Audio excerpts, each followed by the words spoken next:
Welcome to YoYo TV.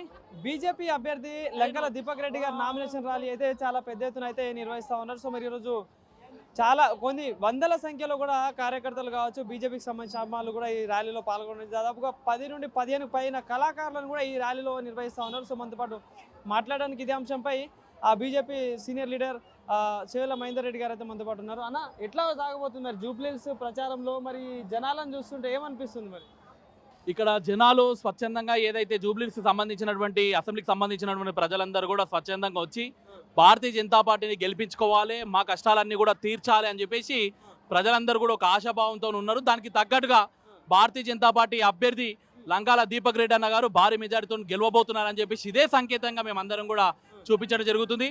ఎందుకంటే ప్రజలందరూ కూడా విసిగిపోయినారు. మొత్తం కూడా గతంలో టీఆర్ఎస్ పార్టీ చేసినటువంటి పరిపాలన, దానికి సంబంధించి దొంగ హామీలు ఇచ్చి ఆ హామీలని తీర్చలేక ప్రజల మధ్యలో దోషిగా నిలబడ్డటువంటి ఎవరైతే ఈ యొక్క కాంగ్రెస్ నాయకులను కూడా ఛేదించి వాళ్ళని అందరినీ కూడా దూరం చేసే ప్రయత్నం ఈ యొక్క ప్రజలందరూ కూడా చేస్తూ ఉన్నారు.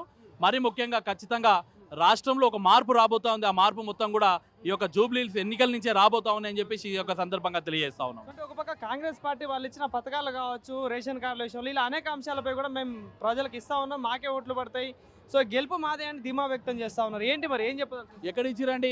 ప్రజలకందరూ కూడా ఇవ్వాల్సినటువంటి పథకాలన్నీ కూడా ఏడ ఇచ్చినారు? ఎక్కడ కూడా ఇవ్వలేరు, ఎవరికి కూడా ఇవ్వలేదు. ఏదో నామమాత్రంగా కొంతమందికి ఇచ్చి 90% తెలంగాణ ప్రజలకు అందరు కూడా అసలైనటువంటి పథకాలు ఎవరికి కూడా చేరలేవు కాక ప్రజలకు మేము ఏదో చేసినామని చెప్పేసి ప్రజలందరూ కూడా మభ్యపెట్టే ప్రయత్నంలో భాగంగా కొంతమందికి కొన్ని రేషన్ కార్డులు, కొంతమందికి కొన్ని ఇండ్లు కేటాయించడం, ఇలాంటివన్నీ కూడా చేసి ప్రజలందరినీ కూడా చూతబనించడంలో కాంగ్రెస్ పార్టీ కీలక పాత్ర పోషిస్తుందని చెప్పి ఈ సందర్భంగా తెలియజేస్తా ఉన్నారు. ఒక పక్క బీజేపీ కాంగ్రెస్ ఒకటై జూబ్లీహిల్స్ లో బీఆర్ఎస్ ని ఓడగొట్టబోతుంది అంటూ కూడా బీఆర్ఎస్ నాయకులు మాట్లాడుతారు. ఏంది వాస్తవం? దేశం మొత్తం మీద ఎక్కడ ఏది జరిగినా కూడా రెండు పార్టీలు ఒకటైతున్నాయి. ఆ రెండు పార్టీలు ఒకటైతున్నాయి అంటే ఏవేవి రెండు పార్టీలు అంటే అక్కడ కాంగ్రెస్ పార్టీ, టీఆర్ఎస్ పార్టీ. ఏ వేదిక అయినా కానీ రెండు పార్టీలు పాలు పంచుకుంటున్నాయి. అంటే బీజేపీని ఓడగొట్టడానికి రెండు పార్టీలు కూడా వారితోని కలిసి నడుస్తున్నాయి. కానీ ప్రజలందరూ కూడా గమనిస్తూ ఉన్నారు. కానీ ఈ యొక్క ఏదైతే కాంగ్రెస్ పార్టీ కావచ్చు, రేవంత్ రెడ్డి గారు కావచ్చు, ఇప్పటికైనా సోయి తెచ్చుకోండి. తెలంగాణ రాష్ట్రంలో ఎవరైతే ప్రజల పాలన చేస్తున్నారో వాళ్ళకే ఓటు వేయబోతా ఉన్నారు. మీలాగా దొంగ హామీలు, తప్పుడు హామీలు ఇచ్చినటువంటి వ్యక్తులందరూ కూడా ఓటు ద్వారా సమాధానం చెప్పి మిమ్మల్ని ఇంటికి పరిమితం చేసే ప్రయత్నం చేస్తారని ఈ సందర్భంగా తెలియజేస్తున్నాను. అభ్యర్థుల విషయంలో కూడా మరి ఇంతకుముందు అంటే మీ అభ్యర్థి ఇంతకుముందు ఓడిపోవడం జరిగింది. సో మరి మళ్ళీ అతనికి టికెట్ ఇచ్చులు ఎట్లా ఉండబోతుంది?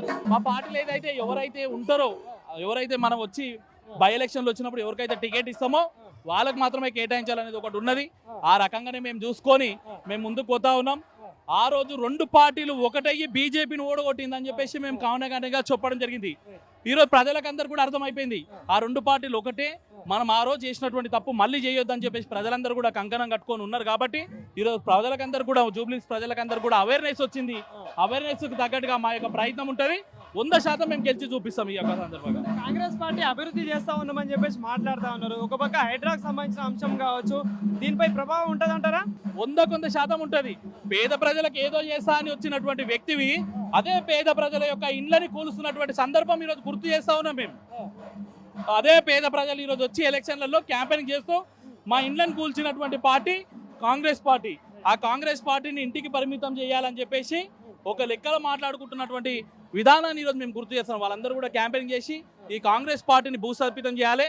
ఆ రోజు టీఆర్ఎస్ పార్టీ పరిపాలించి మా పేదలకు ఏం చేయలేదు, ఆ రెండు పార్టీలను కూడా భూస్థాపితం చేయాలని చెప్పేసి ఈరోజు లక్షలాది మంది పేదవాళ్ళందరూ కూడా భారతీయ జనతా పార్టీ వైపు చూస్తున్నారు. 100% జూబ్లీహిల్స్లో బీజేపీ జెండా ఎగురుతుంది. రాబోయే ఎన్నికలలో, ఇదే ఎన్నిక కాదు, రాబోయే ఏ ఎన్నికైనా సరే ఖచ్చితంగా భారతీయ జనతా పార్టీ మాత్రమే గెలుస్తుంది, గెలిచి చూపిస్తుంది. తెలంగాణ ప్రజలందరూ కూడా అన్యాయం అవుతున్నటువంటి ప్రజలందరినీ కూడా మేమున్నామని చెప్పేసి అభయాసం ఇచ్చే ప్రయత్నం మేము చేస్తున్నాం. పోటీ ఎవరు అనుకుంటున్నారు మీకు ప్రధానంగా జూబ్లీహిల్స్ లో? ఎవరున్నారండి? పోటీ ఎవరు లేరు. మేమేమంటున్నామంటే ఆ రెండు పార్టీలు పోటీ ఉన్నాయి. అవినీతి చేయాలనే కోరికతో ఉన్నటువంటి కాంగ్రెస్ పార్టీ, టీఆర్ఎస్ పార్టీ రెండు పార్టీలు కూడా పోటీ పడతా ఉన్నాయి. దేంట్లో అవినీతిలో పోటీ పడతా ఉన్నాయి. అదేవిధంగా ప్రజలను ఏ విధంగా మోసం చేయాలని పోటీ పడుతూ ఉన్నాయి.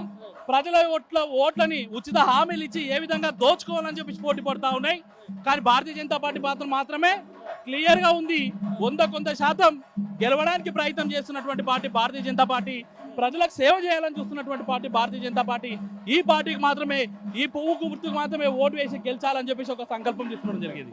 Thank you.